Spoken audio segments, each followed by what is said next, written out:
Баягы сөз бар эмеспи? Оппозиция жок жерде оппозицияны түзүш керек депчи. Бул эң айтылган акылма сөз болчу. Оппозициянын бийлиги өзү түзүш керек. Эгер сен оппозициялык лидерлердин бардыгын чет өлкөгө тараттырып, камап, сабап, аттырып, саттырып, жаптырып салып жок болсоң, мына бүгүн бийлик өзү, казактын бийлиги сүйлөшөргө киши таппай калды. Элди ээрчип кете турган бир киши менен сүйлөшө албай, диалог жок болуп калды.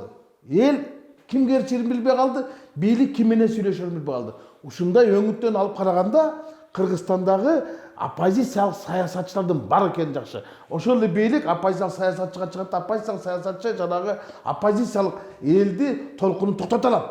Бүгүн токтото албай калды.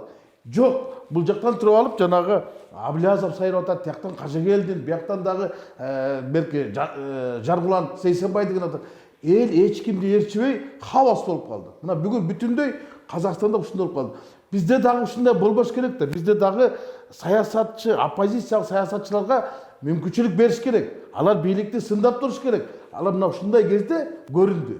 Мына президенттик башкаруу, Казакстанда күчтүү президенттик башкаруу эмнеге алып келгенин бүгүнкү Казакстанда окуядан көргөздү. Суроогунда болот да. Мына кош бийлик эмнеге алып келе турганын бүгүнкү окуя көргөздү.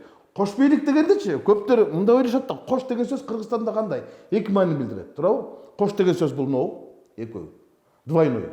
Кош деген сөз до свидания деген сөз. Мына бүгүн кош бийлик болгон, бүгүн бош бийлик болду. До свидания болду. Мына ошон үчүн айтам да, бул бош бийлик. Адамда эки көз, эки кулак, эки таноо, эки бут, эки кол бар. Бирок бир баш бар.